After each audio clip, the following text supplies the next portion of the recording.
Bonjour et bienvenue, chers étudiants, dans cette nouvelle vidéo de mathématiques discrètes. Cette séance est la séance numéro 7. Et dans cette vidéo, on va parler encore de la théorie des graphes. On a déjà donné, donc je vais vous rappeler les définitions, le premier exemple des types particuliers des graphes et les différents types de représentation d'un graphe. Mais on va mettre l'accent dans cette vidéo sur les problèmes liés à la théorie des graphes. Donc, tels que les circuits eulériens, les graphes partiels et le sous-graphe, les problèmes liés aux graphes planaires et les circuits hamiltoniens ou bien les graphes hamiltoniens. Donc voilà, donc je vais commencer par vous rappeler les définitions et le premier exemple des graphes. Un graphe, c'est un ensemble ou bien c'est un couple formé par deux ensembles. Un ensemble des sommets et un ensemble des arêtes. Donc, on a des sommets et les sommets sont notés d'une façon générale. S1, S2, S3 et des arêtes. Et chaque arête, elle possède deux extrémités. Les deux extrémités sont des sommets. Alors, lorsque une arête est reliée par, ou bien les deux extrémités d'une arête et le même sommet, il s'agit du même sommet, je parle alors d'une boucle. Et si on a deux arêtes reliées entre eux par une arête, je dis que les deux sommets sont adjacents. Voilà quelques exemples des graphes. Ici, dans ce graphe 1, 2, 3, 4, 5, sont les sommets. Vous voyez, les arêtes sont ici représentées par des traits comme ça. On peut dire que 1 et 3 sont adjacents parce qu'on a une arête de l'extrémité 1, 3. 2 et 5 sont adjacents. Même chose ici, 1, 2, 3. Là, c'est un graphe ayant trois sommets et trois arêtes. Les arêtes sont notées alpha, bêta, gamma. On peut dire 1 et 3 sont adjacents, 1 et 2 sont adjacents, 3 et 2 sont adjacents aussi. Vous remarquez que dans ce premier graphe et dans ce deuxième graphe, il y a pas des boucles. Cependant, dans ce troisième graphe qui contient ici six sommets, vous voyez 1, 2, 3, 4, 5, 6, il y a six sommets. Je vois ici une boucle. Une boucle parce que cette boucle notée par étape, cette arête-là, elle relie six par le même sommet, par lui-même. Et donc, je parle ici d'une boucle. Cette arête est dite boucle. Bien que ici, alpha, l'arête alpha, c'est pas une boucle parce que les extrémités de alpha sont A et 4, donc deux sommets différents. Le degré d'un sommet, ici, c'est le nombre des arêtes reliées par euh, ce sommet. On sait que d'après le lemme de poignée de main, si je fais la somme de tous les degrés de sommet, alors la somme de degrés de sommet est égale à deux fois le nombre d'arêtes. Donc, c'est un lemme très important qu'on applique pour savoir que ce soit le nombre d'arêtes dans un graphe ou bien une information sur le degré de sommet. Le degré d'un graphe, cette fois, c'est le maximum de degrés de tous les sommets. Un graphe est dit régulier si tous les sommets possèdent le même degré. Donc, dans ce cas, je dis que ce graphe est régulier. Je dis qu'il est K régulier lorsque le degré de tous les sommets est donné par l'entier K. Maintenant, qu'est-ce qu'une chaîne? Une chaîne, c'est une suite ayant cette forme-là. Sommet, arrête, sommet, arrête, sommet, arrête.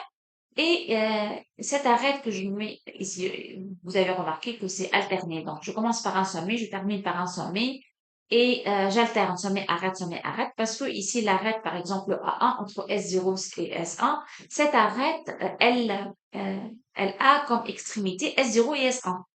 L'arête A2 a comme extrémité A1 et A2, ainsi de suite. Donc, j'écris les sommets et l'arête ici qui relie les deux sommets successifs. Donc, cette suite-là s'appelle une chaîne. Une chaîne, donc, euh, c'est un chemin, comme si un chemin qui relie les sommets, ou bien, pas forcément tous les sommets, mais un nombre bien déterminé de sommets. Je dis qu'un sommet S' est accessible à partir du sommet S lorsque je trouve une chaîne menant de S à S', c'est-à-dire une chaîne qui commence, ou bien le point de départ de la chaîne, ou bien le sommet initial est S, et le sommet, pardon, d'arrivée de cette chaîne est S'. Dans ce cas, je dis S' est accessible à partir de S. Ou encore, je peux dire que je peux atteindre le sommet S' à partir du sommet S. Maintenant, qu'est-ce qu'une chaîne élémentaire? Et on va revenir dans cette vidéo à la définition de chaîne élémentaire. Donc, c'est pour cette raison que je commence par le rappel, parce qu'on doit rappeler toutes les définitions pour qu'on puisse continuer à parler des problèmes liés au graphe. Donc, qu'est-ce qu'une chaîne élémentaire? Une chaîne est dite élémentaire si les sommets dans cette chaîne sont différentes. C'est-à-dire, je répète pas le même sommet deux fois dans la chaîne. Par exemple, ici, je dis une chaîne ayant cette forme-là. Si S0 égale à S1, donc cette chaîne n'est pas élémentaire. Donc, une chaîne élémentaire si tous les sommets sont différents. S1 différent de S0, S1 différent de S2, ainsi de suite. Tous les sommets ici sont différents. Dans ce cas, je dis que cette chaîne est élémentaire. On parle aussi d'une chaîne simple. Au lieu de mots élémentaires, je peux dire chaîne simple. Donc, je reviens à la page. Voilà, je dis qu'une chaîne est simple lorsque encore tous les sommets dans cette chaîne sont différents. Une chaîne simple a forcément toutes ses arêtes alors différentes. Donc, puisque tous les sommets, je ne peux pas répéter le même sommet deux fois, donc certainement, je ne peux pas répéter la même arête deux fois parce qu'on a dit, dans une chaîne, je cite que les arêtes ici. Ici, je cite des arêtes ayant les sommets qui apparaissent dans la chaîne. Donc, puisque je ne cite que un sommet une seule fois, donc certainement une arête, je peux pas le citer plusieurs fois, donc uniquement une seule fois. Alors, est-ce que ça existe toujours une chaîne élémentaire? Oui, bien sûr, étant donné une chaîne déjà, je peux la simplifier afin de trouver une chaîne élémentaire. Qu'est-ce qu'un circuit maintenant, ou bien qu'est-ce qu'un un cycle? Lorsque une chaîne de longueur n, longueur ici, c'est quoi la longueur d'une chaîne? C'est-à-dire le nombre d'arêtes dans cette chaîne. Combien d'arêtes? Ça, c'est la longueur de la chaîne. Donc, une chaîne de longueur n, dont le point de départ et l'arrivée coïncident, est dite un circuit. Donc, lorsque je commence par un sommet S et je fais une chaîne et le point d'arrivée aussi sur le même sommet S. Donc, le point de départ égale le point d'arrivée ou bien le sommet de départ égale le sommet d'arrivée. Dans ce cas, je dis que c'est un circuit. D'accord? Donc, une boucle finalement. Une boucle, c'est quoi? Je cite le sommet, je cite l'arête et puis je termine par le même sommet. Donc, c'est un circuit de longueur 1. Qu'est-ce qu'un cycle maintenant? Un cycle, c'est un circuit finalement, mais toutes les arêtes sont différentes. Donc, un circuit, c'est-à-dire je commence par un sommet S et je termine par le même sommet S, mais les arêtes sont différentes. Je cite pas la même arête deux fois. Alors, qu'est-ce qu'un graphe simple? Un graphe est simple s'il ne contient pas de boucle. Il n'y a pas des arêtes reliant le même sommet, c'est-à-dire deux sommets possèdent plusieurs arêtes. Voilà, ça c'est la définition d'un graphe simple. Quelques types particuliers des graphes maintenant. On a vu les graphes planaires, la définition d'un graphe planaire. Si on arrive à dessiner les graphes, le graphe, ça, je peux dessiner ce graphe-là, sans qu'aucune arête ne coupe une autre. Donc, deux arêtes différentes ne se croisent pas. Dans ce cas, je dis, ce graphe est planaire. Pas forcément, bien sûr, les arêtes, soit des rectilignes, soit des droites. Enfin, donc, on peut voir des courbures comme ça. Donc, pas forcément, les graphes sont des lignes.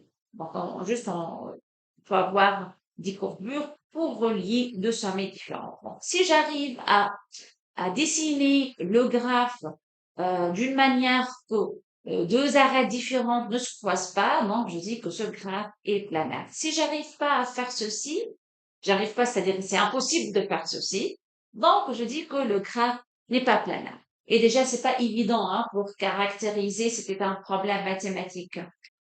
dur de comment je peux savoir que le graphe est planaire ou pas. Peut-être que moi, j'ai pas trouvé une idée comment je peux dessiner le graphe avec la façon, bien la condition deux arrêts différentes ne se croisent pas, mais quelqu'un d'autre peut le faire. Donc, est-ce qu'il y a une méthode pour savoir si le graphe est planaire ou pas? Ça, c'est un problème mathématique. On va voir comment le caractériser aujourd'hui. Donc, ça, c'est un problème mathématique ou bien c'est un problème lié au graphe planaire. Qu'est-ce qu'un graphe connexe maintenant? Un graphe dit connexe s'il est possible de n'importe quel sommet d'atteindre un autre. Donc juste ici, je fais vite et je donne pas des exemples parce que je suis en train de rappeler. Donc si vous trouvez des difficultés à imaginer un graphe planaire ou bien un graphe connexe, je vous invite à re-regarder la vidéo précédente, la vidéo de la semaine 6, où j'ai parlé des différents types des graphes. Donc, graphe connexe, on a dit, de n'importe quel sommet, je peux avoir un chemin qui relie deux sommets différents.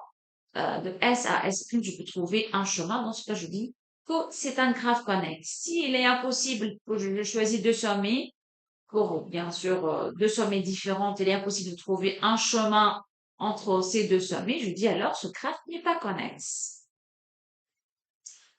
Maintenant, qu'est-ce qu'un graphe complet? Un graphe complet, si chaque sommet du graphe est relié directement à tous les autres graphes. Par exemple, ici, vous voyez, c'est un graphe complet ayant 5 sommets, parce que tout sommet ici, il est relié directement par tous les autres sommets. Donc, un, il est relié par 2, 3, 4 et 5.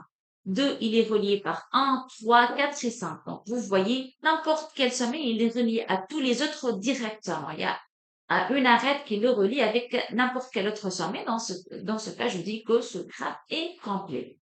Et pour la notation, je note K5 pour dire un graphe complet ayant 5 sommets.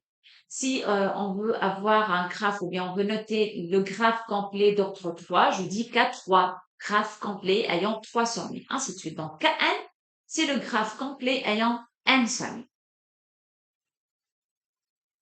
Qu'est-ce qu'un graphe bipartite maintenant? Si maintenant les arêtes, ou bien les sommets, pardon, les sommets, je peux les diviser, l'ensemble de sommets, je peux les diviser sur deux ensembles, un ensemble X et un ensemble Y, tel que chaque sommet de l'ensemble X est relié par un sommet de l'ensemble Y. Par exemple, ici, comme vous voyez dans ce graphe, par exemple, je peux diviser ce graphe. Bon, ce graphe est constitué par 5 sommets, mais je peux diviser ce graphe sur bien l'ensemble des sommets sur l'ensemble en 300. Ça, c'est X, par exemple, Y, l'ensemble de 4. Alors, qu'est-ce qu'on remarque? Que chaque arête relie un élément de l'ensemble X par un élément de l'ensemble Y. C'est-à-dire que je ne vois pas, par exemple, un relié par 3 ou bien un relié par 5. Donc, j'ai noté tout ça l'ensemble X, ceci l'ensemble de Y. Pourquoi? Parce que j'ai remarqué que n'importe quelle arête, là, elle relie un élément de l'ensemble X par un élément de l'ensemble Y. Donc, dans ce cas, je dis que ce graphe est bipartite. Quand je dis que un graphe il est bipartite complet, c'est-à-dire qu'il est à la fois bipartite et chaque élément de l'ensemble X, chaque sommet, il est relié par tous les éléments de l'ensemble Y. Ici, puisque Y est constitué par les deux sommets 2 et 4, donc chaque sommet de l'ensemble X, il est relié par 2, 4. 2, 4, 5 aussi, 2, 4. Cela, je dis que c'est un graphe bipartite complet. Pour la notation, ici, je note 4, 3, 2, c'est-à-dire complet. Bipartie, 3 représente le nombre de sommets dans l'ensemble X, 2 l'ensemble de sommets dans l'ensemble des sommets Y. C'est parce que X est formé par 3 sommets, Y formé par 2 sommets, donc c'est un graphe complet 3, 2.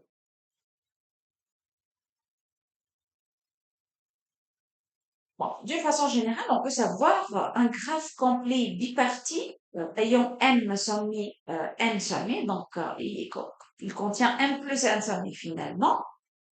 possède combien d'arêtes? Il possède n fois n arêtes. Si je reviens ici, vous pouvez calculer le nombre d'arêtes. Vous allez trouver combien? 3 fois 2, c'est-à-dire 6. Parce que ici, 1 possède 2 arêtes, 3 possède 2 arêtes, 5 possède 2 arêtes. Donc, en total, ça fait 6.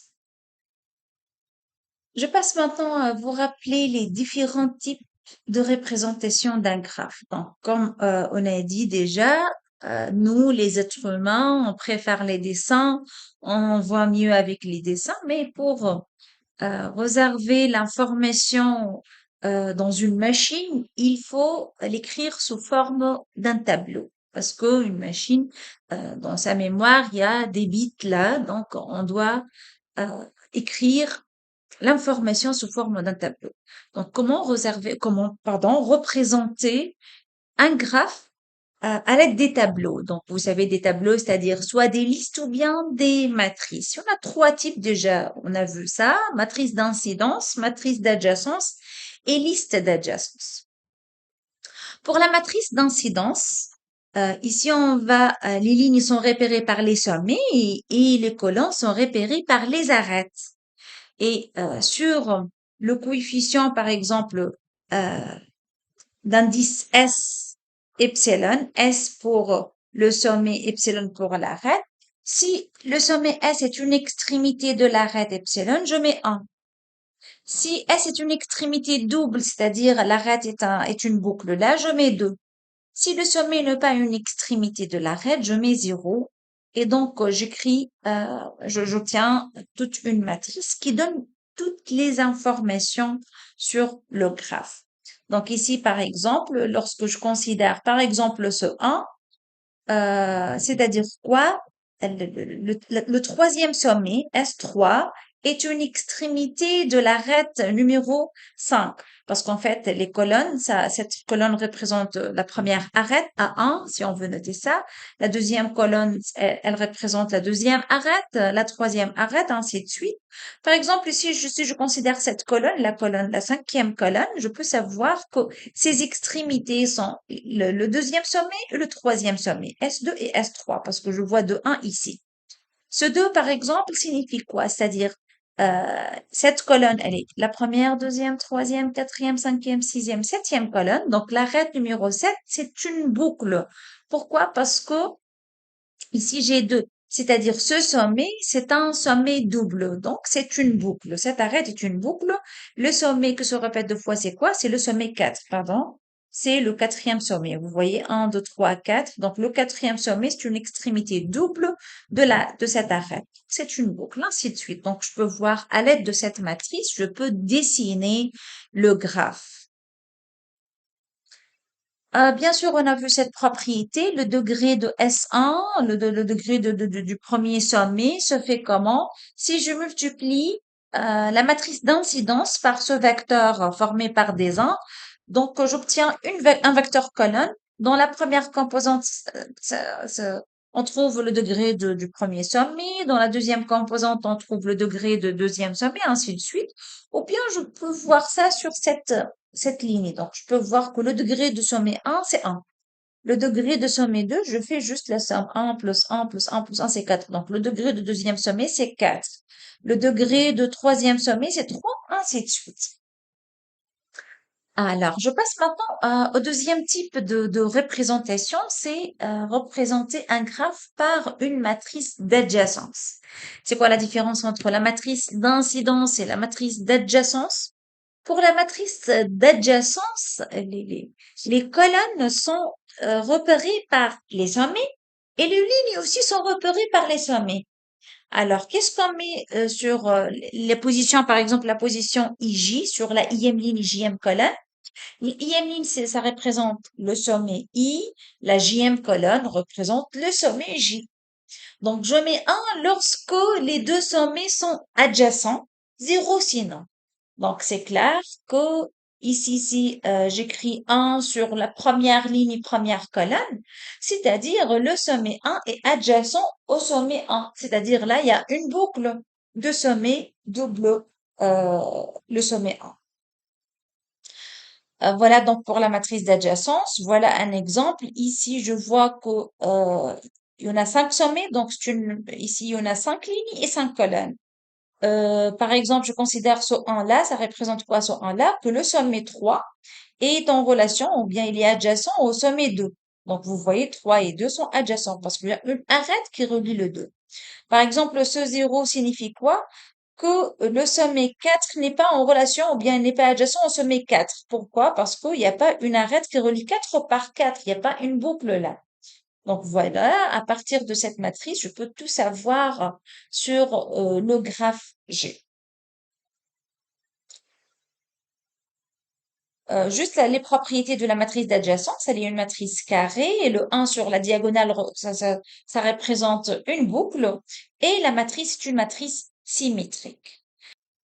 Le troisième type pour représenter un graphe pardon, par des tableaux, on peut le représenter par les listes d'adjacence. C'est quoi les listes d'adjacence? C'est-à-dire, ici, je donne des listes. Ici, c'est le premier sommet, là. J'écris 1, c'est-à-dire pour le premier sommet, et je liste les sommets, les autres sommets qui sont en relation avec 1 ou bien qui sont adjacents à 1. 2 ici, il est adjacent à 3. 1, il est adjacent à 3, 4 et 5. Vous voyez, 1, il est adjacent à 3, à 4 et à 5. 5, il est adjacent à 1 et 3 et 4. Donc, 5, il est adjacent à 1, à 3 et à 4. Donc, je fais comme ça, sous forme des listes. Chaque ligne représente une liste et la liste représente quoi? C'est l'ensemble des sommets adjacents à 1. Par exemple, la première ligne ou bien la première liste, c'est la liste des sommets adjacents à 1. Les sommets adjacents à 2, ainsi de suite. Passons maintenant à notre but de cette séance. On va aborder maintenant les problèmes liés au graphe. Je commence par qu'est-ce qu'un circuit eulérien ou bien le problème du circuit eulérien? Donc, la question à l'origine de la théorie des graphes est due à Euler. Et dans cette partie de la ville de Königsberg, il a posé la question suivante. Peut-on, lors d'une promenade, revenir à notre point de départ en empruntant une seule fois chaque pente? Donc, vous pouvez voir ici, donc juste, voilà, là, vous pouvez voir ici, là, ce sont les pentes, pardon. Là, ici, ce sont les pentes dans cette ville. Et donc là, la question, c'était, est-ce que on peut faire une promenade en passant une seule fois par chaque pente? Donc, pour répondre à cette question, juste, Euler a introduit le graphe suivant. Voilà, le graphe. Donc, les arcs ou bien les arêtes sont les pans. Les sommets sont les quatre zones terrestres. Ici, chaque sommet représente une zone terrestre. Et voilà, donc, on se demande si on peut faire quoi? Bon, une promenade, c'est-à-dire là, on peut la voir comme une chaîne. Et si je veux passer une seule fois par chaque pont, donc je dois passer une seule fois par chaque arête. Alors, donc le problème de départ se ramène alors à la question suivante. Peut-on trouver un circuit permettant d'emprunter une seule fois chaque arête et en retournant à son point de départ? Alors, la réponse dans ce cas particulier est non, juste pour cet exemple, parce que, puisqu'on a dit le point de départ est celui, le point d'arrivée, donc certainement on va passer par la même arête ou bien le même sommet. Et on ne peut pas emprunter deux fois une même arête. Donc, il y en a, ça pose un problème. Parce que, par définition, un circuit, je dois commencer par un sommet S et se terminer aussi par le même sommet S. Et donc, ici, dans ce cas particulier, la réponse est non. Maintenant, je vais donner la définition d'une chaîne eulérienne. Qu'est-ce qu'une chaîne eulérienne? On appelle chaîne eulérienne une chaîne contenant une seule fois toutes les arêtes du graphe, c'est-à-dire je dois passer par toutes les arêtes, mais une seule fois. Dans ce cas, je dis cette chaîne est eulérienne. Maintenant, qu'est-ce qu'un circuit eulérien? On appelle circuit eulérien un circuit, c'est-à-dire qui commence par un sommet S et se termine par un sommet S, contenant une seule fois toutes les arêtes du graphe. Donc, bien sûr, on va répéter le sommet de départ, c'est le sommet d'arrivée. Mais on ne doit pas répéter la même arête deux fois. Et on ne doit pas aussi éliminer une arête. On doit passer par toutes les arêtes, mais une seule fois. Si on arrive à trouver un tel circuit, je dis ce circuit est eulérien. Et si un graphe maintenant contient un circuit eulérien, on dit que ce graphe est eulérien. Je vais vous donner un exemple là. Je vais dessiner un graphe. Je suppose que le graphe contient, par exemple, 4 sommets, 1, 2, 3, 4, et quelques arêtes. Donc ici, je veux chercher une chaîne qui commence et se termine par le même sommet. Et on appelle ce graphe, comme on a dit, un circuit. Donc je commence par le sommet, par exemple, 1. Ensuite, cette arête, que je vais noter par A1, par exemple. Ensuite, le sommet 2. Et puis l'arête A2. Sommet 4. Arête A3. Voilà, 3. Encore sommet 1. Et puis l'arête A4. Je termine par 3, encore A4 et le sommet 1. Vous avez remarqué que j'ai commencé par le sommet 1 et j'ai terminé encore par le sommet 1. Donc, j'appelle ça un circuit. Donc, ce chemin est un peu particulier parce que je commençais et je terminais par le même sommet. Donc, c'est un circuit. Mais est-ce qu'il s'agit d'un circuit eulérien? Ici, c'est clair que c'est pas un circuit eulérien parce qu'on a répété deux fois la même arête, l'arête suivante. Donc, on a ici mentionné l'arête A4 et puis on a répété l'arête A4 encore une fois. Donc, répéter deux fois la même arête, voilà A4. Et donc, c'est pas un circuit, il n'est pas eulérien. Si je donne maintenant un autre circuit, par exemple le sommet 1, l'arête A1, sommet 2, l'arête A2, sommet 4, l'arête A3 et sommet 1. Donc, il s'agit encore d'un circuit parce que je commençais par 1, j'ai terminé par 1. Donc, je peux, par exemple, dessiner ça en rose. Voilà, 1, ensuite cette arête, ensuite 2, ensuite cette arête, ensuite 4, ensuite cette arête. Donc, il s'agit bien, c'est un circuit. La même question maintenant, est-ce qu'il s'agit d'un circuit eulérien? On peut remarquer ici que c'est vrai qu'on n'a pas répété la même arête deux fois. On a juste cité A1, ensuite A2, ensuite A3. Aucune arête n'est répétée, mais il faut remarquer que cette arête, j'ai pas mentionné cette arête. Et donc, je rappelle la définition d'un circuit eulérien. Voilà. Donc, un circuit eulérien, si euh, je cite toutes les arêtes sans aucune répétition. Donc, un circuit contenant une seule fois toutes les arêtes du graphe. C'est-à-dire, puisque là, j'ai pas mentionné l'arête A4, donc oui, c'est un circuit, mais c'est pas un circuit eulérien. Ce n'est pas un circuit eulérien.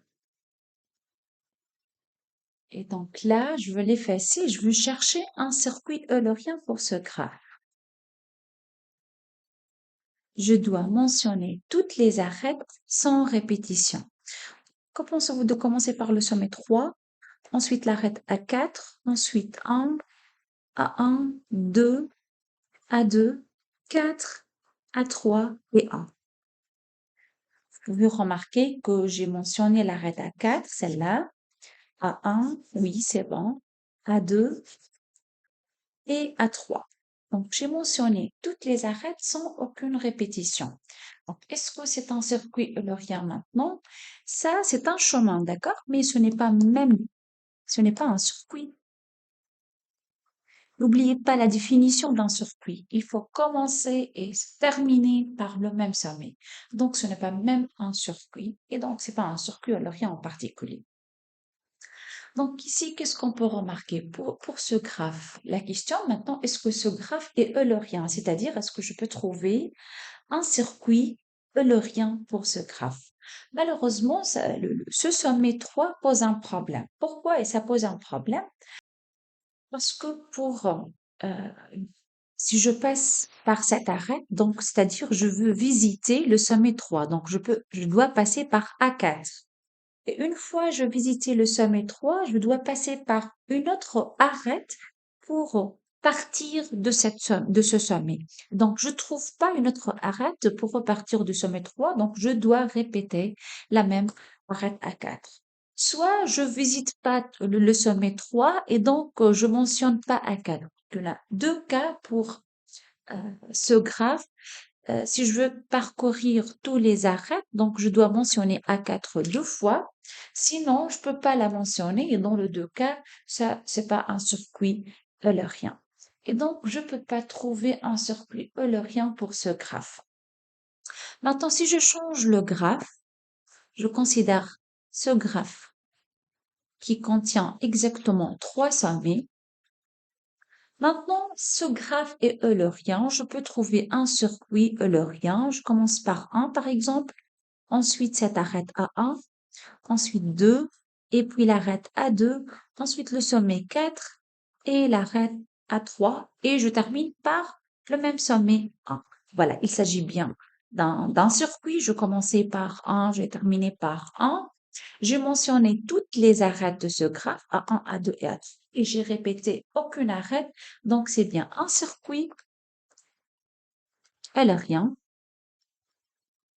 Et puisque ce graphe contient un circuit eulérien, donc je parle ici, ce graphe est eulérien. Donc ce graphe finalement est un graphe eulérien. Maintenant, si je considère un graphe ayant quatre sommets, voilà un graphe ayant quatre sommets. Ce graphe, par exemple, 1, 2, 3 et 4. Ça, c'est A1, A2, A3, A4. Que pensez-vous? Est-ce que ce graphe est eulérien? C'est-à-dire, est-ce que je peux trouver un circuit eulérien pour ce graphe qui passe par toutes les arêtes et sans aucune répétition? Je peux pas répéter la même arête deux fois. Alors, je peux commencer par 2, ensuite A2, 3, ensuite A3, 4, ensuite A4, 1, ensuite A1 et je termine par 2. Que pensez-vous? C'est bien un circuit. Je commençais par le sommet 2, j'ai terminé par 2. Voilà. Donc l'arête à 2, ça y est, c'est bon. Puis 3, l'arête à 3, 4, l'arête à 4, 1 et l'arête à 1. Vous voyez, j'ai mentionné toutes les arêtes sans répéter la même arête deux fois. Donc c'est un circuit eulérien.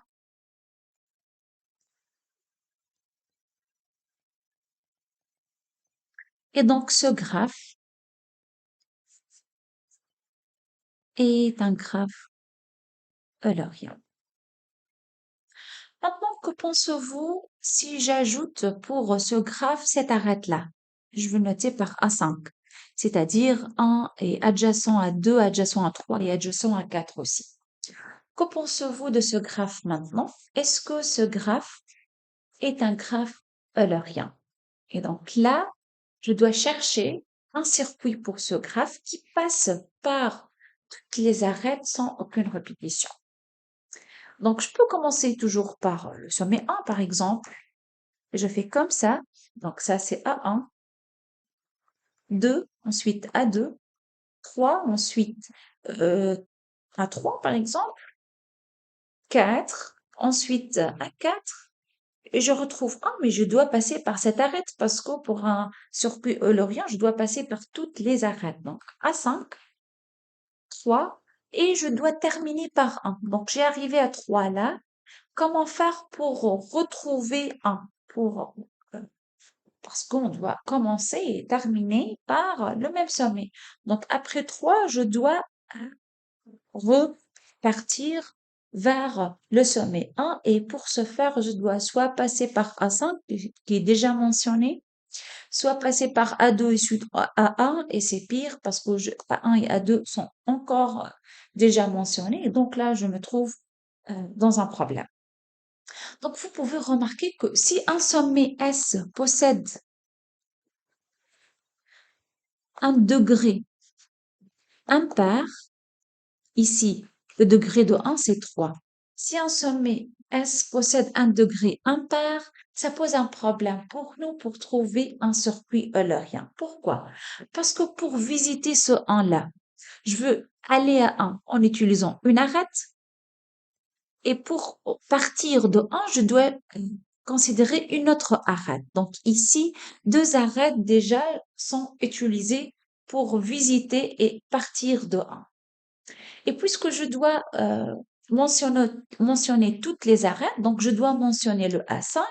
Et lorsque je mentionne A5, donc je me retrouve encore une fois dans le point 1 et je dois chercher une autre arête différente pour sortir de l'arête 1 et ça pose un problème. Donc, vous pouvez remarquer que euh, si un sommet possède un degré impair dans le graphe, alors ce graphe n'est pas eulérien et donc ça n'existe pas un circuit eulérien pour ce graphe. Alors on peut énoncer le théorème suivant. Un graphe connexe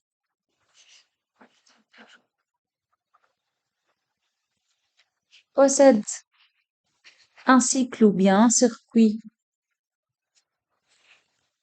eulérien si et seulement si, donc c'est une condition nécessaire et suffisante, si seulement si il ne possède que des sommets de degrés impairs.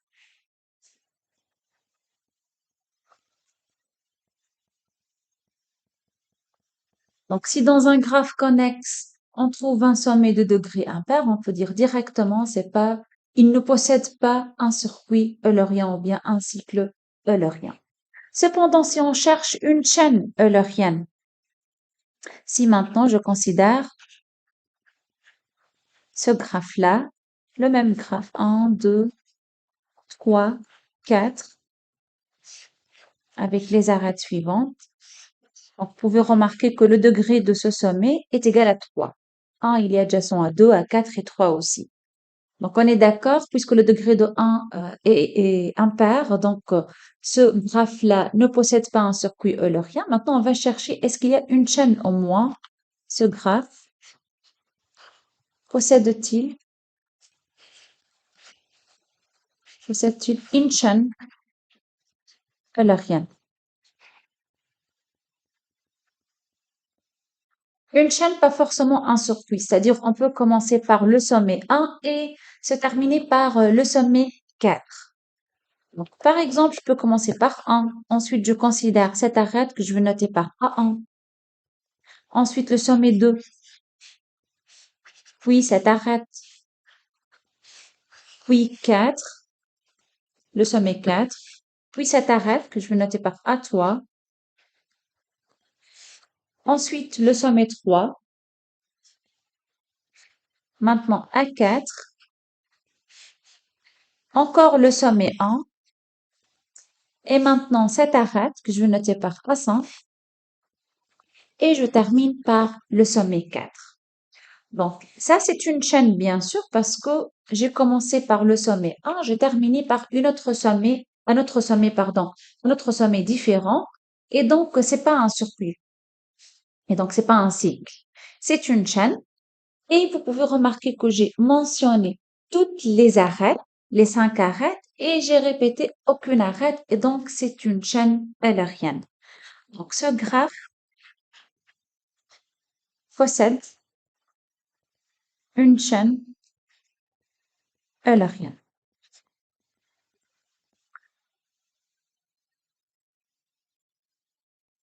Essayons de faire maintenant cet exercice. Voilà le graphe J suivant. Est-ce que ce graphe possède un cycle eulérien? Donc, ce graphe possède-t-il un cycle eulérien? Ici, vous pouvez voir qu'il y en a un sommet là qui a comme degré 3 et 3 c'est un nombre impair. Et donc, d'après le théorème d'Euler, ce graphe ne possède pas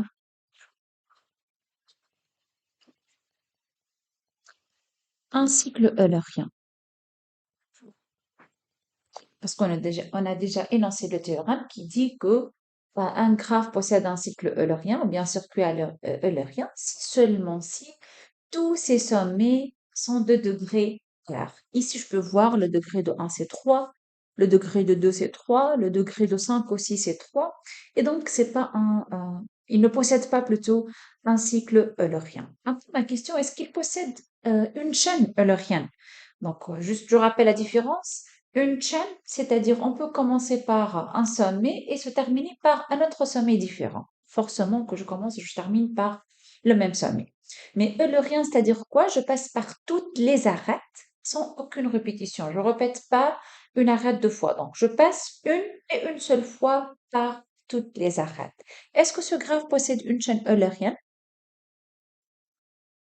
Pour répondre à cette question, je vais vous présenter euh, l'équivalence entre deux propriétés, ce résultat qui est déjà démontré. Un graphe possède une chaîne eulérienne si seulement si il est connexe, ce graphe est connexe, et il possède soit 0 degré soit sommet de degré impair, c'est-à-dire aucun sommet n'a un degré impair, ou bien exactement deux sommets de degré impair. Donc, pour que un graphe possède une chaîne eulérienne, il faut tout d'abord qu'il soit connexe. Encore, il faut que euh, les degrés de sommet sont tous de degré pair, soit, c'est-à-dire 0 degré impair, ou bien exactement deux sommets ont un degré impair. Si je reviens maintenant à mon graphe, voilà ce graphe-là. Le degré de 1, c'est égal à 3. Le degré de 2 égale encore 3. Le degré de 3 égale 2, c'est un nombre pair. Le degré de 4 égale à 3, c'est un nombre impair.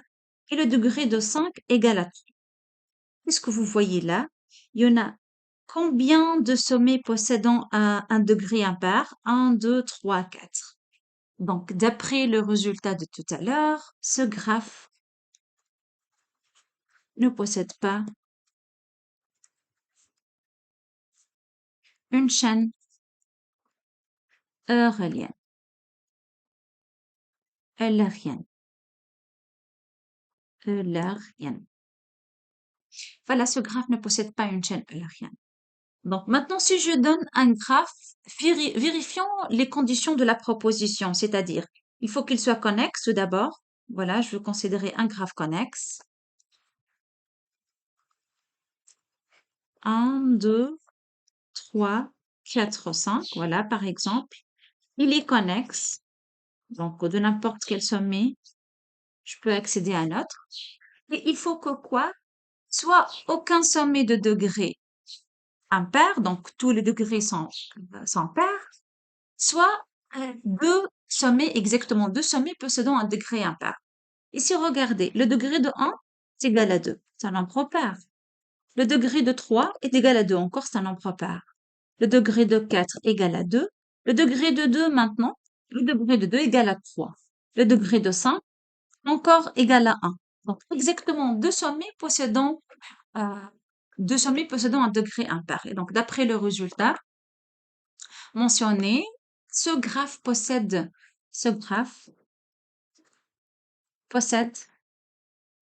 une chaîne eulérienne. Voilà, ce graphe possède une chaîne eulérienne. On peut voir, par exemple, chercher cette chaîne. Donc, une chaîne eulérienne, c'est-à-dire, c'est une chaîne. Donc, je commence par un sommet, je termine par un sommet. Eulérienne, c'est-à-dire je passe par toutes les arêtes, une seule fois. Donc, je vais noter les arêtes, A1, A2, A3, A4, A5. Il faut que euh, dans cette chaîne, je vois toutes les arêtes une seule fois. Donc, je peux commencer par exemple par 5. Après 5, j'écris l'arête A5. Ensuite, le sommet 2. Et puis, l'arête A1. Ensuite, le sommet 1. L'arête A2. Puis, le sommet 3. L'arête A3. Ensuite, le sommet 4. Ensuite, l'arête A4. Et voilà, je m'arrive au sommet 2. Donc, c'est clair que j'ai commencé par un sommet et j'ai terminé par un sommet. Ça, c'est la définition d'une chaîne. Pas forcément que les deux sommets sont identiques de départ et d'arrivée, donc c'est pas un cycle ou bien un circuit. Et examinons les arêtes, on a ici passé par toutes les arêtes, A1, A2, A3, A4, donc il y a A1, A2, A3, A4 et A5.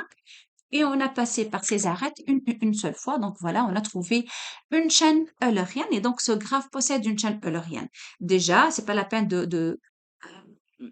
en fait, il suffit d'appliquer le théorème qu'on a mentionné. On a dit, si le graphe est connexe, c'est le cas là, et il possède soit aucun sommet de degré impair, ou bien exactement deux sommets de degré impair. Dans ce cas, ce graphe possède une chaîne eulérienne.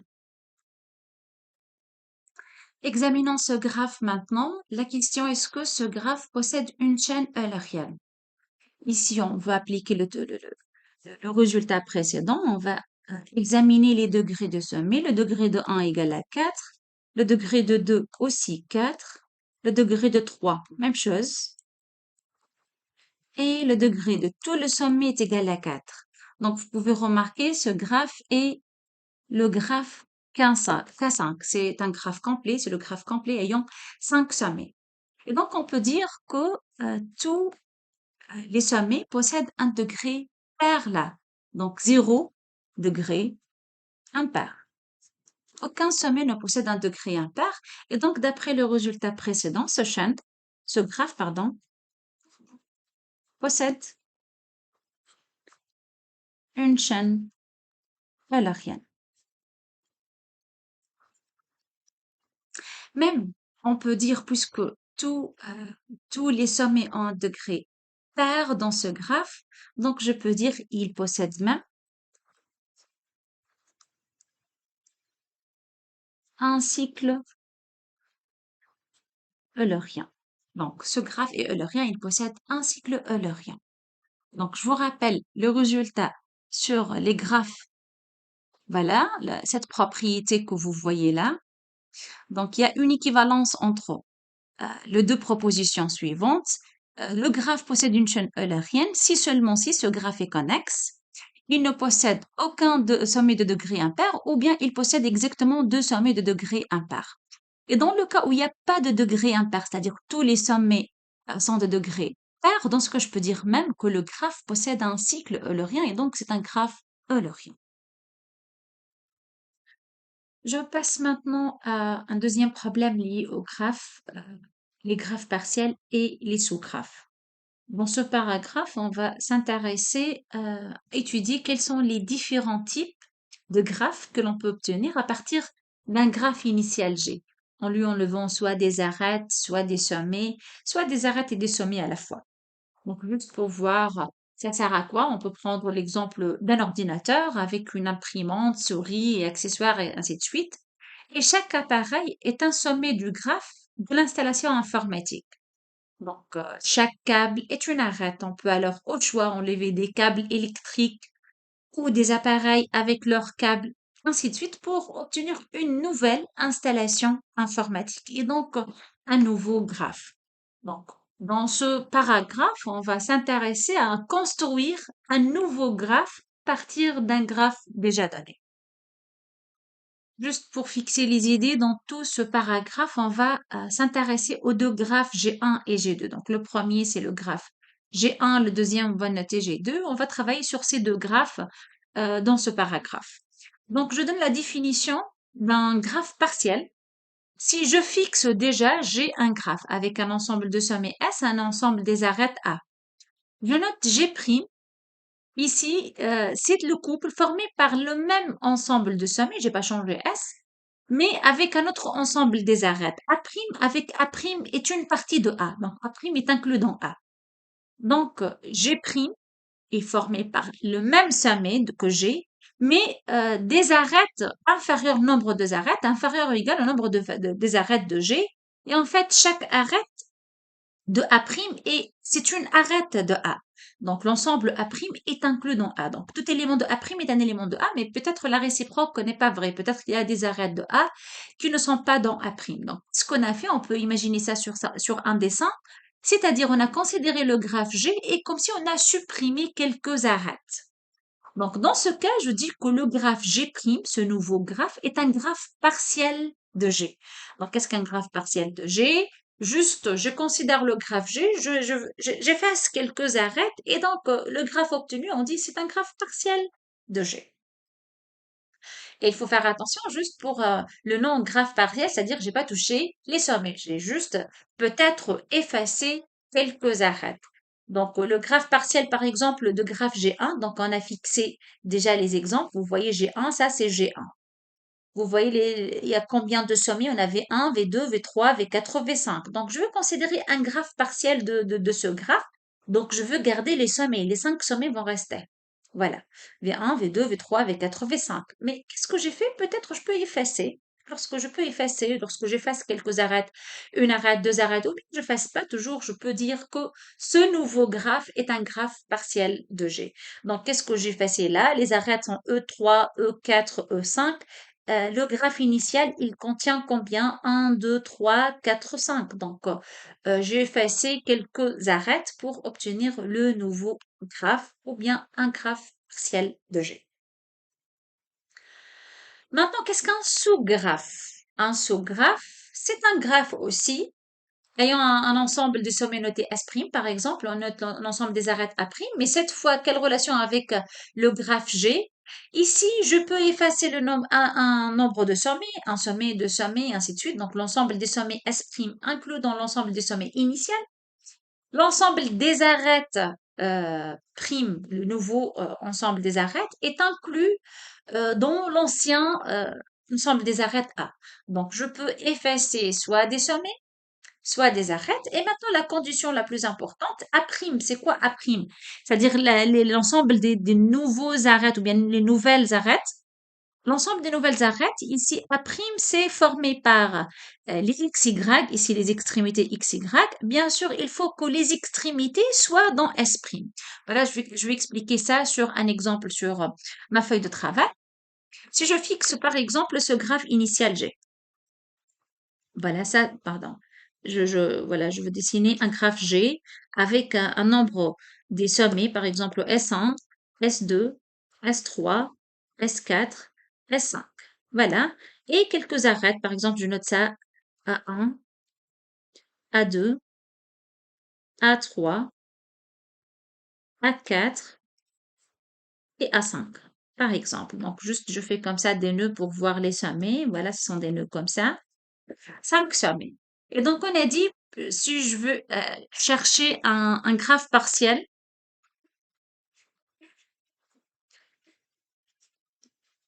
je dois considérer les mêmes sommets.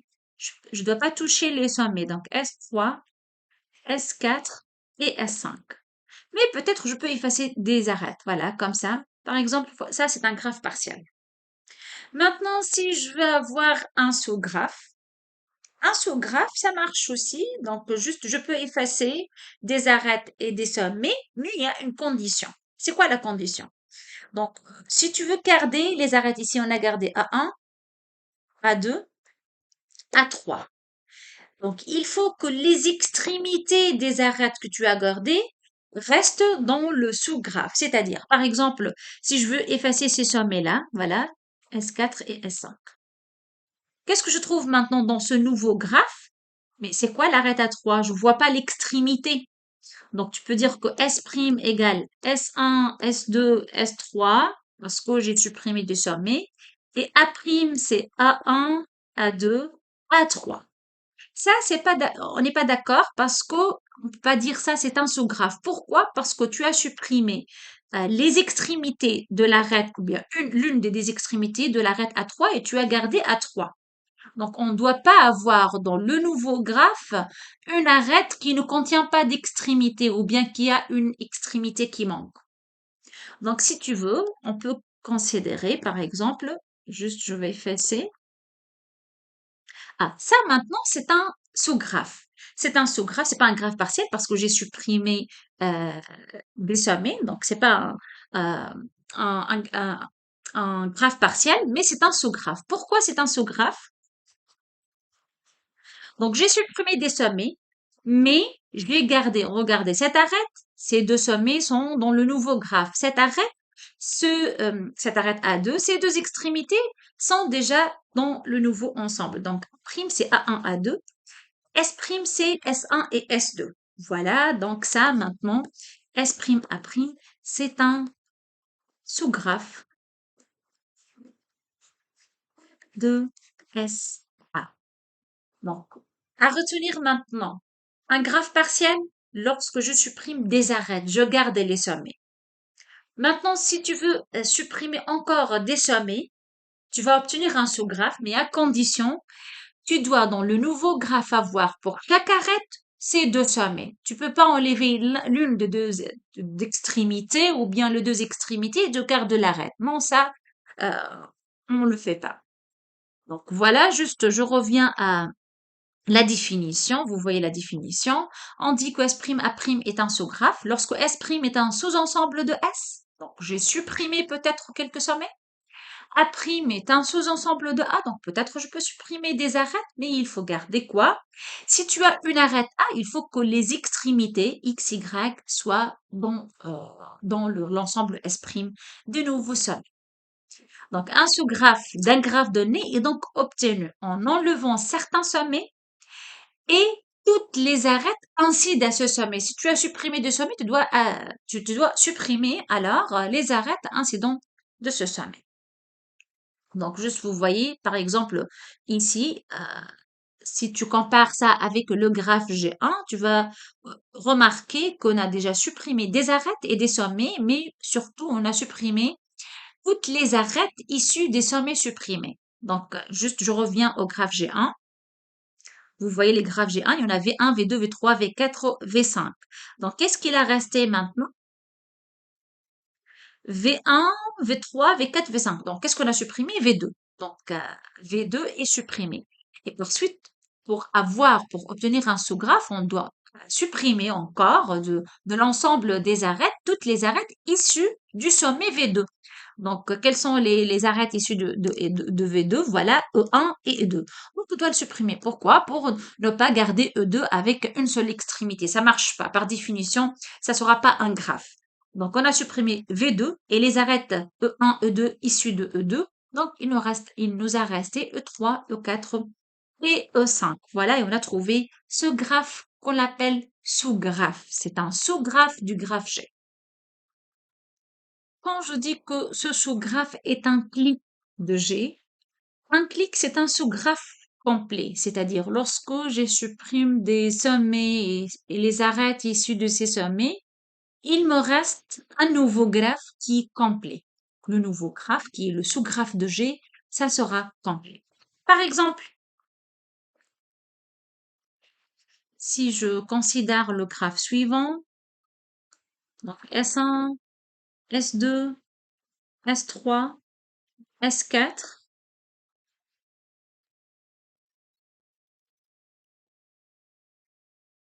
donc ça c'est un graphe G, ayant 4 sommets et 4 ou bien 5 arêtes. Alors, si je considère, je vais chercher un sous-graphe de G, je veux supprimer par exemple ce sommet, voilà, ce sommet, avec les arêtes issues de ces sommets. Voilà. Maintenant, j'ai trouvé quoi? Un sous-graphe de G. Ça, c'est un sous-graphe. Mais est-ce que ce sous-graphe, c'est complet? Ce sous-graphe est formé par 3 sommets. Donc, pour qu'il soit complet, il faut que, par exemple, S2 soit adjacent à S3 et S4 aussi. Donc, je vous rappelle, hein, un graphe complet si tous les sommets 2 à 2 sont adjacents. Deux sommets différents sont adjacents. Là, S2 et S4 ne sont pas adjacents, donc ce sous-graphe, c'est pas un sous-graphe ou bien un graphe complet, et donc ce n'est pas un clou. Maintenant, je reprends le graphe initial. Voilà, je suppose qu'on a ce graphe G maintenant. Est-ce qu'on peut avoir déjà, G, c'est un graphe complet. Si vous avez remarqué ça, G, c'est un graphe complet. Maintenant, est-ce que je peux effacer des sommets et des arêtes associées et trouver finalement un nouveau graphe qui soit complet? Par exemple, je peux supprimer ce sommet S2, les arêtes issues des S2. Voilà, c'est le reste de cette arête. Maintenant, que pensez-vous? Voilà, ça, c'est un sous-graphe du graphe que j'ai dessiné initialement. Et ce sous-graphe, ça forme un nouveau graphe qui est complet. Pourquoi complet? Parce que vous voyez, S1 est adjacent aux deux autres. S3, même chose. S4 aussi. Donc ça, c'est un clic de G. Donc qu'est-ce qu'un clic? Un clic, déjà, c'est un sous-graphe de G et qui est complet, c'est-à-dire qui forme en lui-même un graphe complet. Voilà, ainsi, juste je rappelle la définition. On appelle un clic quoi? Un sous-graphe complet de G. Et vous pouvez imaginer les exemples. Je passe maintenant au paragraphe suivant, le problème de graphe planaire. Donc, je veux rappeler la définition parce que déjà on a vu la définition. Un graphe est dit planaire s'il admet une représentation graphique dans le plan, c'est-à-dire tel que deux arêtes quelconques ne se coupent pas.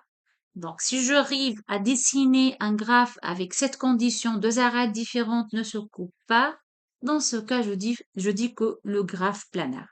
Mais c'est-à-dire ici, pas que si toi, tu n'as pas arrivé à trouver une solution, comment dessiner le graphe d'une manière que deux arêtes ne se coupent pas, c'est-à-dire pas que ce graphe est planaire. Et donc, c'est un vrai problème.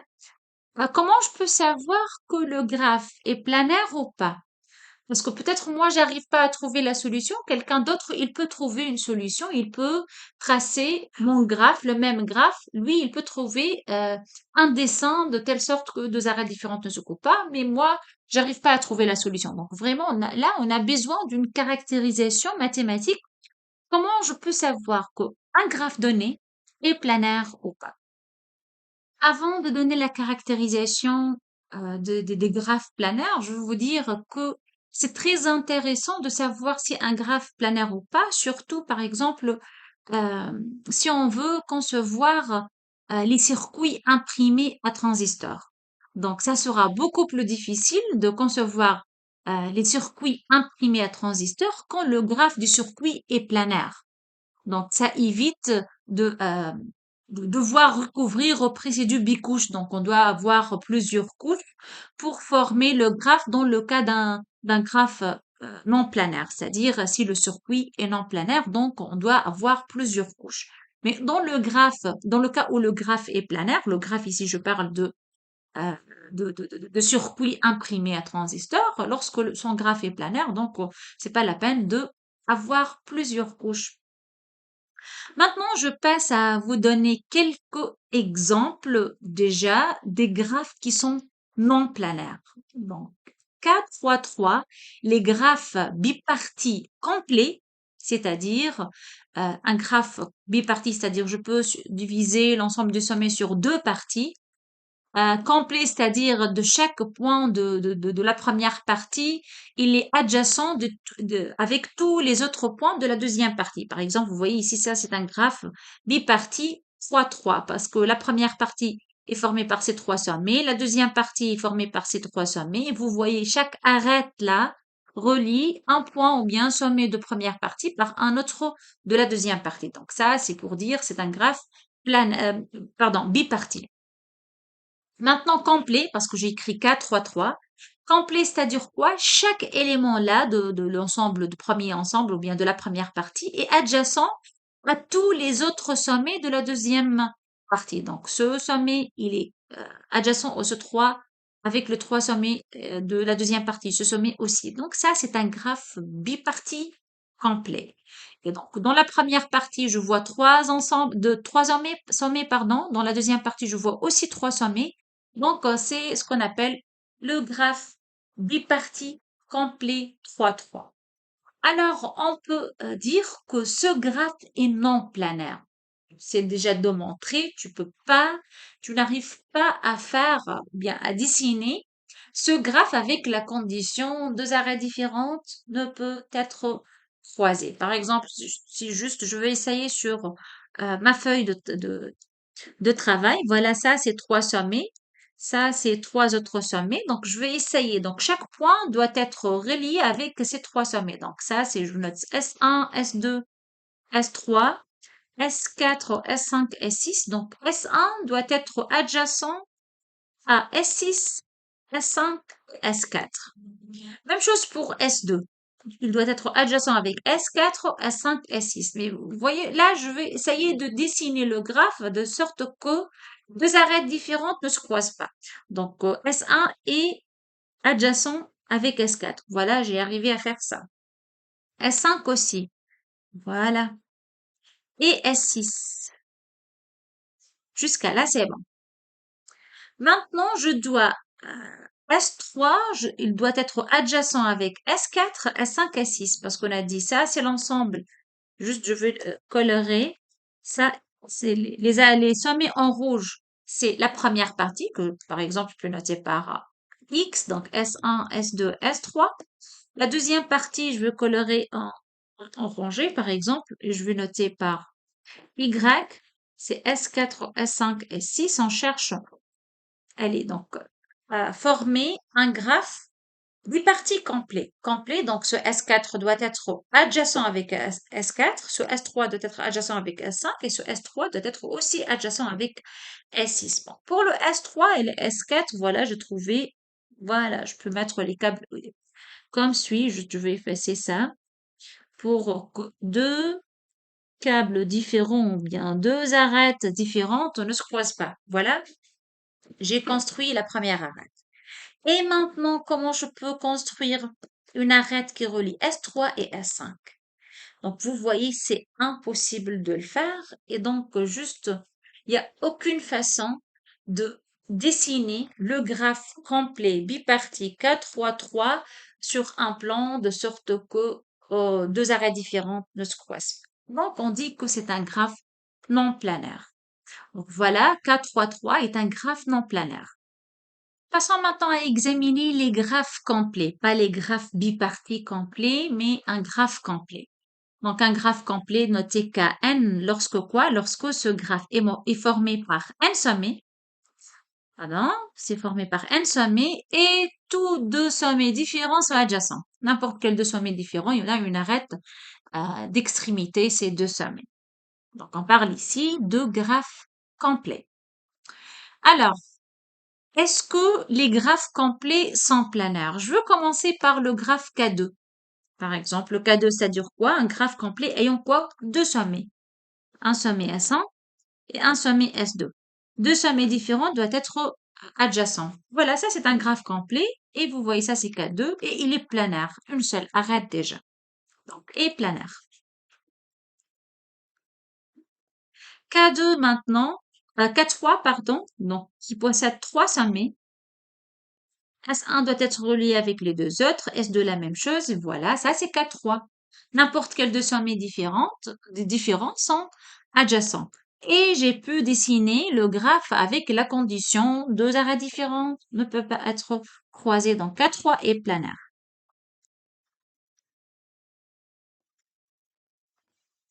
Maintenant K4, n'oubliez pas, il doit être complet. S1, S2, S3, S4. Donc je vais ici comme ça, je mets les sommets. Ça, c'est pas complet parce que S1 doit être adjacent à S2, S3 et S4 aussi. Encore, c'est pas complet parce que S2 doit être adjacent avec les trois autres sommets. Maintenant, c'est complet. Donc ça, c'est K4. Le graphe complet ayant quatre sommets. Bon, pour ce dessin, j'ai pas respecté la propriété qui dit quoi? Deux arêtes différentes ne se croisent pas parce que ici, je peux voir que cette arête croise celle-là. Maintenant, la question, est-ce que je peux tracer ce graphe avec la condition demandée. Donc, on va essayer. Voilà les 4 sommets. Donc, je dois avoir S2 en relation avec S3. Voilà. Et S1 en relation avec S4. Que pensez-vous? S2 est relié ou bien il est adjacent à S1, S3 et S4. S4 est adjacent à tous les 3 sommets. S3, même chose. S1, la même chose. Donc, oui, K4 est planaire. Donc, j'ai pu dessiner le graphe complet K4 avec la condition demandée. Je passe maintenant au graphe complet K5. K5, c'est-à-dire il possède 5 sommets. Je vais noter par S1, S2, S3, S4, S5. Donc, je vais noter les sommets S1, S2, S3, S4 et S5. Il doit être complet. Donc, S1 est adjacent à S2, il est adjacent à S3, il est adjacent à S4, il est adjacent à S5. Même chose pour S2. Il doit être adjacent avec S1, c'est fait déjà. Avec S2, c'est fait déjà. Je vais essayer de dessiner d'une manière planaire. Donc, je ne veux pas croiser les autres arêtes. S2 doit être adjacent avec S4 et aussi il doit être adjacent avec quoi? Avec S5. C'est bon pour S2. S3 est déjà adjacent avec S1. S2, il doit être adjacent avec S4. Tiens, j'ai fait. Et maintenant avec S5. Comment faire? J'ai pas trouvé une solution. Et donc, c'est déjà démontré. Ça reste un problème, bien sûr. Je peux pas dire que voilà, moi, j'ai pas pu de dessiner ça, donc K5, c'est pas planaire. Non, c'est pas pour cette raison que je veux énoncer le théorème, mais c'est déjà démontré par des mathématiciens avec des démonstrations et tout, que quoi, que le graphe planaire, pardon, le graphe complet K5 qui contient 5 sommets n'est pas un graphe planaire. Vous pouvez essayer de votre part, là, à dessiner 5 sommets et il faut que le graphe soit complet, c'est-à-dire chaque sommet doit être relié avec les autres 4 sommets et essayer de dessiner ce graphe de sorte que deux arêtes différentes ne se croisent pas. Et dites-moi si vous avez arrivé à trouver une solution. Bon, vous pouvez essayer bien sûr, mais euh, je pense pas que vous allez trouver une solution parce que c'est déjà un résultat, il y a un résultat qui dit K5 est un graphe non planaire.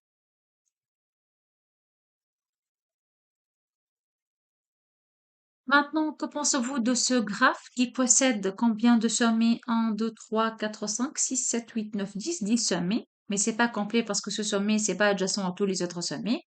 Est-ce que ce graphe est planaire? Ici, vous remarquez que je peux avoir un sous-graphe de G. Si, par exemple, je supprime quelques arêtes, là, je supprime quelques arêtes, quelques sommets, je supprime ce sommet, celui-là et ceci. Et par la suite, je supprime toutes les arêtes pour avoir un sous-graphe. Bien sûr, on a dit on doit supprimer aussi. Alors, toutes les arêtes issues de ces sommets supprimés. Je ne veux pas garder une arête qui ne possède pas deux extrémités. Voilà. Ça, c'est un sous-graphe. Mais qu'est-ce que vous remarquez? C'est lorsque j'ai supprimé, j'ai trouvé K5. Ça, c'est K5. C'est le graphe complet ayant 5 sommets. Donc, K5, c'est un sous-graphe de mon graphe initial. Et puisque j'ai pas pu dessiner K5 dans un plan avec la condition demandée, donc certainement si je veux ajouter encore des arêtes et des sommets, ça reste toujours le même problème et j'arrive pas à dessiner le graphe initial avec ici les 4 sommets initiaux avec leurs arêtes ainsi. Je peux pas le tracer dans un plan avec la condition deux arêtes ne se croisent pas. Donc, tout sous-graphe, qu'est-ce que je peux dire? Si G est un graphe possédant, qui possède, donc juste j'ajoute qui possède un sous-graphe non planaire. Si G est un graphe qui possède déjà un sous-graphe non planaire, donc G n'est pas planaire. si le sous-graphe, déjà, tu peux pas dessiner le sous-graphe avec la façon demandée. Comment alors, si tu veux ajouter encore des sommets et des arêtes? Donc, on a bien compris jusqu'à maintenant que les deux graphes K3,3, le graphe complet biparti, ce graphe n'est pas un planaire. Le graphe K5 aussi, c'est pas un graphe planaire, K5, parce que c'est le graphe complet ayant 5 sommets. Ça, ces deux résultats sont à, à connaître. Mais maintenant, on veut savoir quels sont les graphes planaires. Comment je peux déterminer directement est-ce que ce graphe qui est devant moi est planaire ou pas? Que ce soit si le graphe est donné par une matrice d'adjacence ou bien une matrice d'incidence ou bien par un dessin aussi parce que je peux changer le dessin finalement. Tu peux me donner un dessin où les arêtes se croisent, mais peut-être je dis voilà, peut-être il y a un autre dessin du même graphe pour lequel les deux arêtes différentes ne se croisent pas et donc il sera planaire dans ce cas. Donc on a besoin d'une vraie caractérisation quand je peux savoir qu'un graphe est planaire ou pas. Pendant de nombreuses années, les mathématiciens ont tenté de caractériser ces graphes planaires. Et ce problème a été résolu en 1930.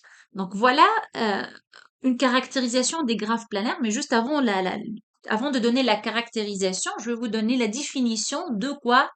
Expansion d'un graphe. C'est quoi l'expansion d'un graphe? C'est le résultat de l'ajout. Je peux ajouter un ou bien plusieurs sommets sur une ou plusieurs arêtes. Donc, je peux ajouter des sommets et des arêtes. Et dans ce cas, je dis que j'ai fait quoi? Une expansion d'un graphe. Maintenant, la caractérisation qui est due au mathématicien Kuratowski, il a dit quoi? Un graphe fini, c'est-à-dire il possède un nombre fini, là, des sommets, est planaire si seulement si il ne contient pas de sous-graphe qui est une expansion de K5 ou de K3,3. Donc, K5, c'est le graphe complet ayant 5 sommets. K3,3, c'est le graphe complet biparti ayant 3 sommets, 3 sommets, dans le deux parties. Alors, si on a un graphe qui ne contient pas des sous-graphes, il ne contient pas des sous-graphes, et ces sous-graphes sont des expansions de graphe K5 et de graphe K3,3, alors ce graphe est planaire. Je sais que cette proposition, elle est un peu compliquée, qui contient en même temps la notion de sous-graphe et la notion euh, des expansions, mais voilà, je veux expliquer ça sur des exemples. Donc, je vais commencer par expliquer qu'est-ce qu'une expansion d'un graphe. Vous voyez ce graphe G formé par les 4 sommets et ses 4 arêtes. Donc, expansion de ce graphe, par exemple, donc pour cette arête-là, je veux ajouter un sommet. Regardez. Je veux ajouter un sommet. Voilà, S5. Donc là, maintenant, cette arête, ça sera deux arêtes A4 et A5. Donc, qu'est-ce que j'ai fait? Cette arête qui a relié ou bien a comme extrémité S2, S3, je l'ai transformée sous cette forme-là. S2, S', parce que j'ai ajouté ce sommet, S3. Donc, j'ai fait comme ça. J'ai ajouté ce sommet et deux arêtes. Donc, là, je peux pas former comme ça parce que ça n'existe pas une arête entre S2 et S4 directement. Donc, ça sera pas comme ça formé en expansion de graphe. Donc, je dois considérer euh, une arête qui relie deux sommets différents, ou bien deux sommets d'une façon générale, et je peux ajouter dedans un sommet comme ça, et voilà, comme ça, je trouve une expansion de ce graphe. Donc, par exemple, voilà, je considère une arête quelconque, A1 par exemple. Il n'y a plus de A1 maintenant, l'arête A1. Au lieu de A1, je fais comme ça, comme si j'intercale un autre sommet. Je veux noter par exemple S6. Et voilà, cette arête sera, voilà, comme ça. Cette arête qui relie directement S1, S2, j'ai ajouté dedans un sommet S6 et bien sûr, j'ai relié S6 par S1 et S2 de cette façon. Donc voilà, j'espère que c'est clair maintenant. Qu'est-ce qu'une expansion d'un graphe? Donc, une expansion d'un graphe, c'est juste transformer une arête donnée sous cette forme-là. Voilà, comme si j'intercale un sommet. Donc, encore, je peux intercaler un sommet comme ça, et comme ça, je trouve une expansion de graphe. Donc, si je reviens à la définition, vous allez maintenant peut-être mieux comprendre qu'est-ce qu'une expansion d'un graphe. C'est le résultat de l'ajout l'un ou plusieurs sommets sur une ou plusieurs arêtes. Donc, si je considère cette arête-là, regardez cette arête-là, qui relie ces deux sommets, je peux ajouter un sommet dans cette arête, ou bien je peux ajouter deux sommets de la manière suivante. Je reviens à, à ma feuille de travail. Ici, je peux par exemple ajouter, au lieu d'un seul sommet, je peux ajouter deux sommets. Voilà notre sommet. Et je relie ces deux sommets par deux arêtes, comme ça. Donc, je peux transformer cette arête comme ça. J'ajoute un sommet, une arête, un sommet, une arête. Donc, ça, c'est S1, S2 par exemple. Ce sera S1, S2 et deux sommets intermédiaires que je peux ajouter par exemple. Et donc, je trouve dans ce cas une expansion du graphe initial. J'espère maintenant que la définition d'une expansion d'un graphe est claire.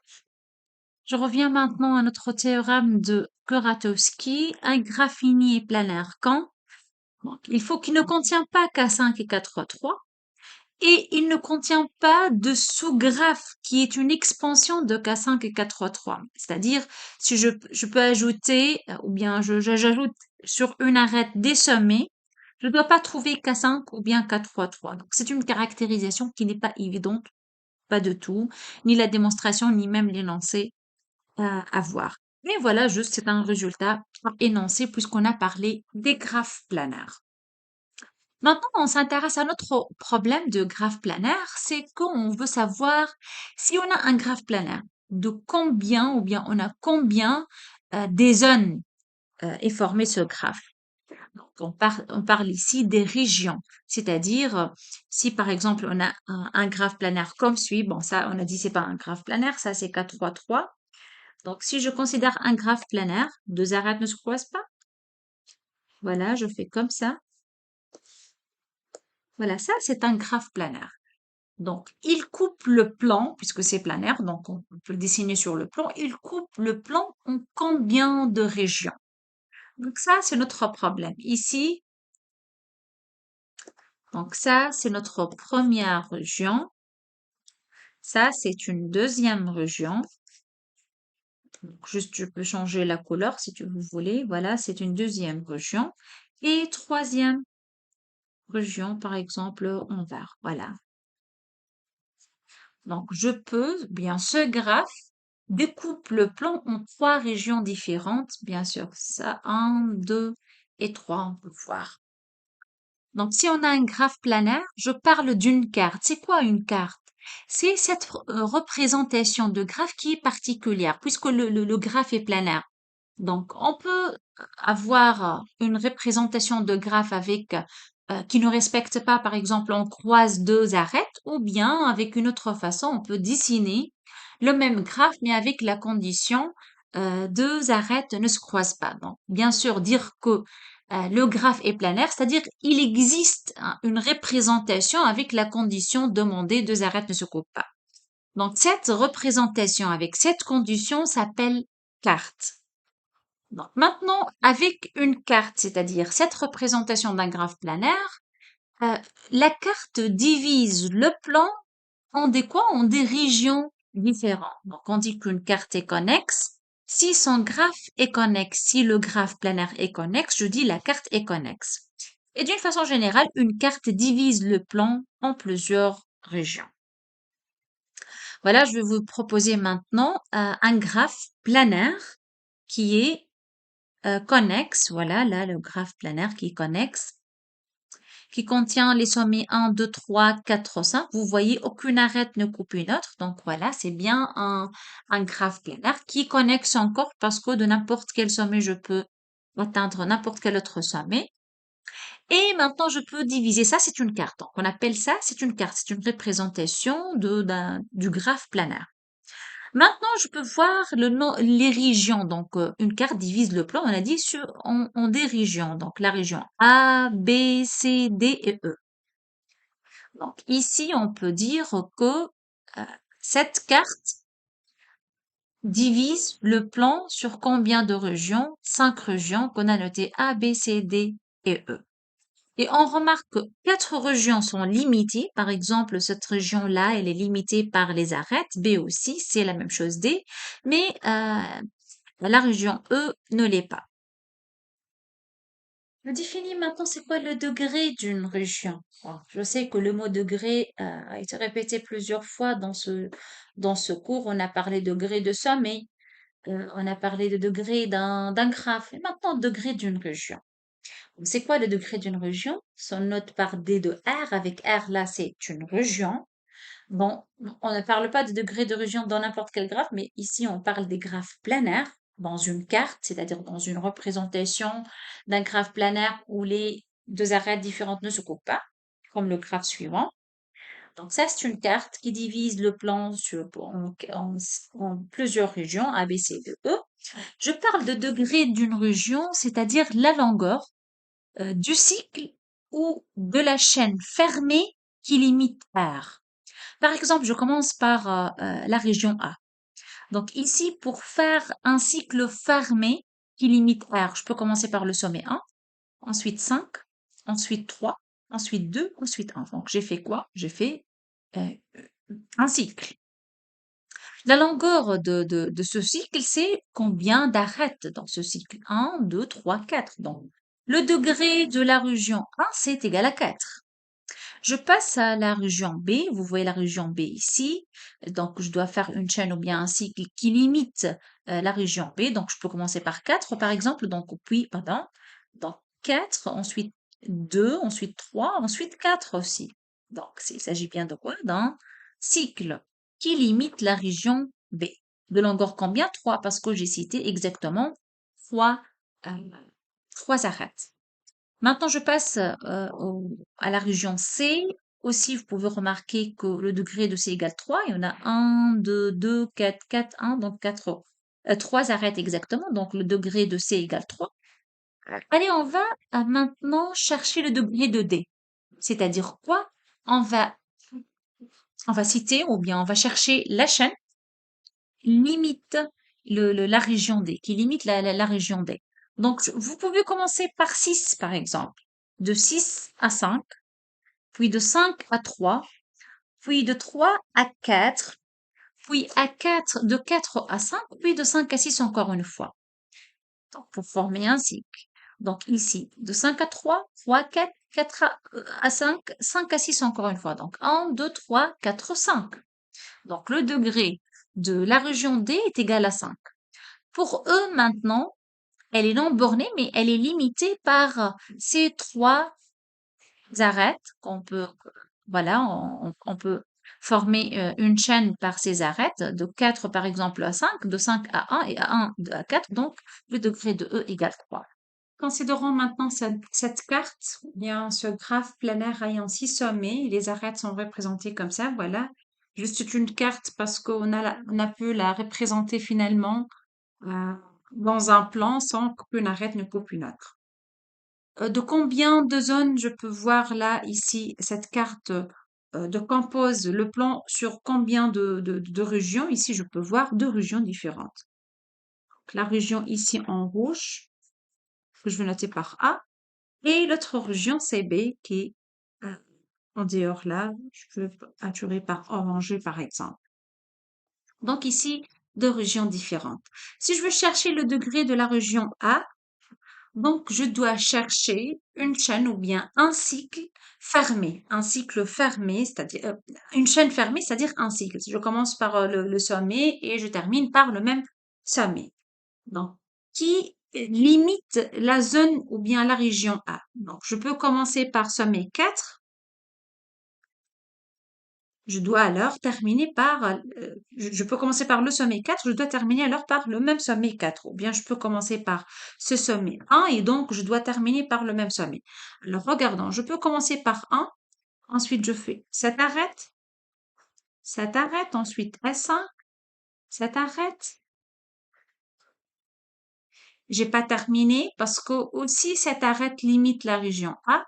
Donc je fais comme ça, mais je dois arriver encore à S1 parce que j'ai commencé par S1. Donc, on a dit c'est un cycle ou bien c'est une chaîne fermée. Donc, je reviens encore une fois à 1. Donc, combien d'arêtes ou bien de combien d'arêtes former ce cycle? 1, 2, 3, 4, 5, 6, 7 parce que j'ai répété cette arête 2 fois. Donc, le degré de A égale à 7.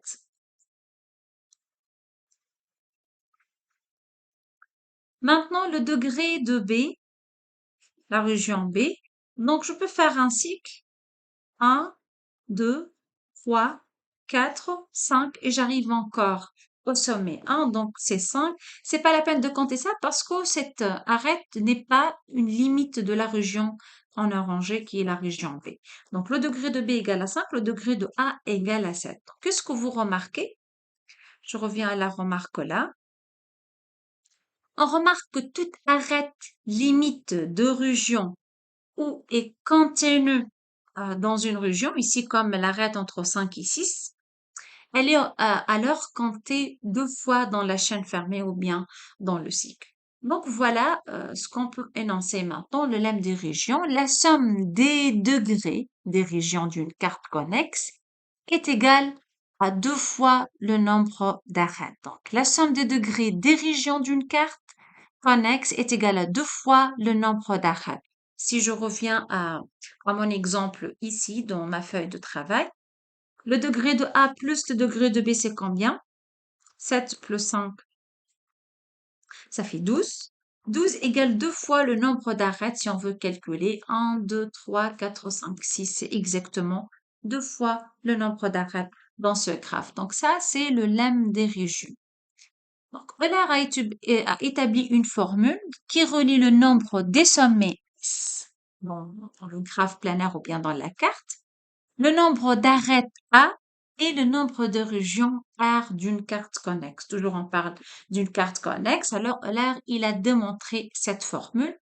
S, c'est le nombre de sommets. A, c'est le nombre d'arêtes dans ce graphe. Et R, c'est le nombre de régions. Alors, c'est quoi la formule? Nombre de sommets plus nombre de régions moins nombre d'arêtes égale toujours 2. Regardez, on va vérifier ça sur notre graphe. Ici, dans ce graphe, on a dit on a combien de sommets? S1, S2, S6, voilà. Combien? Finalement, 6 sommets. Plus combien de régions? 2. Nombre d'arêtes, on a calculé les arêtes, on a trouvé 6. Et la somme va exactement être égale à 2. Voilà cette propriété due aussi à Euler qui donne la relation entre nombre de sommets, nombre de régions et nombre d'arêtes dans un graphe planaire connexe.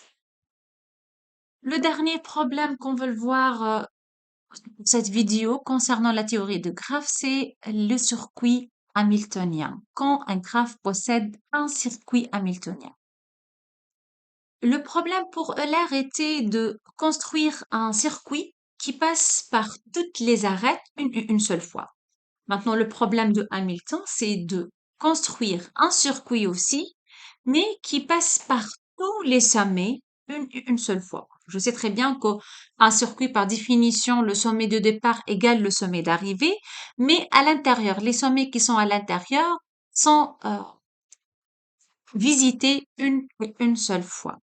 Donc, je cite les propriétés concernant les graphes hamiltoniens. Tout d'abord, la définition. Un circuit hamiltonien est un circuit qui passe par tous les sommets. Il doit passer par tous les sommets, mais une seule fois.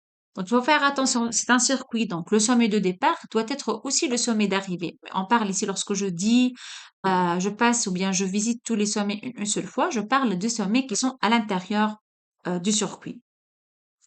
Donc, juste comme des exemples, vous pouvez vérifier par vous-même que le graphe, tout graphe complet est un graphe hamiltonien qui possède un circuit hamiltonien. Et d'une façon générale, si un graphe hamiltonien, c'est-à-dire s'il possède un circuit hamiltonien, donc on peut avoir plusieurs circuits, pas uniquement un seul circuit. Donc, on peut avoir plusieurs circuits hamiltoniens pour le même graphe. Mais il faut faire attention, si un graphe possède un sommet de degré 1, exactement de degré 1, donc ceci n'est pas hamiltonien. Pourquoi? Parce que, bien sûr, je parle ici d'un graphe qui possède euh, un nombre de sommets supérieur ou égal à 3. Donc, s'il y a un sommet de degré 1, donc comment je peux arriver à visiter ce sommet? Par exemple, si je considère ce graphe, vous voyez ici que le sommet S4 de degré 1. Donc, est-ce que ce graphe est hamiltonien? C'est-à-dire, comment je peux construire un circuit. Donc, je dois commencer par un sommet S et arriver au même sommet. Et il faut que ce circuit soit hamiltonien, c'est-à-dire les sommets qui sont à l'intérieur ici ne se répètent qu'une seule fois. Je dois visiter tous les sommets, mais une seule fois. Donc, si je commence par exemple par S2, voilà, je commence par S2. N'oubliez pas, je dois visiter S4 parce que je dois parcourir ou bien je dois visiter tous les sommets. Donc, je peux faire ce chemin, ensuite celui-là. Ensuite, ça y est, j'ai visité S1, je dois visiter S4 maintenant. J'ai visité S4, mais puisque j'ai, ça y est, fait ce trajet, donc comment je peux sortir ou bien repartir de S4? Donc, puisqu'il y a une seule arête, donc je dois encore passer par cette arête, et passer par cette arête signifie que je repasse encore ou bien je revisite le sommet S1, et donc c'est pas hamiltonien. Donc là, si un graphe possède un nombre de sommets plus grand que 3, et je peux remarquer qu'un sommet est de degré 1, donc je peux dire directement que ce n'est pas hamiltonien. Donc un graphe hamiltonien ne possède pas un sommet de degré 1. Et maintenant, la deuxième propriété pour les graphes hamiltoniens, si un graphe hamiltonien possède un sommet de degré 2, je suppose que on a un graphe hamiltonien qui possède un sommet de degré 2. Certainement, ces deux arêtes, puisqu'on a dit c'est de degré 2, donc il y en a deux arêtes ici de ce sommet. Donc les deux arêtes doivent être mentionnées dans la chaîne ou bien dans le circuit hamiltonien. Donc les deux arêtes ainsi à ce sommet doivent faire partie du cycle hamiltonien. Bien sûr, il y a plusieurs résultats pour les graphes hamiltoniens, mais juste j'ai choisi ces deux propriétés qui donnent une condition suffisante pour savoir si un graphe est hamiltonien ou pas. Si dans un graphe G d'ordre 3 ou bien d'ordre 1 supérieur à 3, c'est-à-dire le nombre de sommets est strictement supérieur à 3, si je considère n'importe quel sommet X et n'importe quel sommet Y non adjacent, je calcule le degré de X plus le degré de Y, je fais la somme. Je trouve que la somme est strictement supérieure au nombre de sommets, alors G est hamiltonien. Donc cette propriété est beaucoup utilisée dans la théorie de graphes pour... Bon, c'est pas une condition nécessaire et suffisante. C'est-à-dire, si on trouve que cette condition est vérifiée, on dit que G est hamiltonien. Sinon, on peut rien dire. Je peux rien dire. Il est hamiltonien ou pas, je sais pas. Mais si je trouve que cette condition est satisfaite, donc je peux faire la conclusion, le graphe G est hamiltonien. Donc, juste comme conséquence de ce théorème, si un graphe G possède n sommets, donc n strictement supérieur à 3, et le degré de chaque sommet est strictement supérieur à la moitié du nombre de sommets, dans ce cas G hamiltonien. Pourquoi? Parce que dans ce cas, si je fais la somme de n'importe quel degré de deux sommets différents, certainement, degré de x, ça sera strictement supérieur à 1 demi, degré de y, ça sera strictement supérieur à 1 demi, donc la somme sera strictement supérieure à 1. Donc voilà, finalement, on n'a pas donné une caractérisation pour les circuits hamiltoniens. On n'a pas une condition nécessaire et suffisante. On a des conditions nécessaires, c'est-à-dire s'il est hamiltonien, donc certainement il ne possède pas un sommet de degré 1. Et on a donné une condition suffisante, c'est-à-dire il suffit que le degré de chaque sommet x et chaque sommet y, la somme de deux degrés soit strictement supérieure au nombre de sommets. Si on a cette condition, donc G hamiltonien. Si on n'a pas, on peut rien dire. Voilà, c'est tout pour cette vidéo. Je vous remercie énormément et à la prochaine.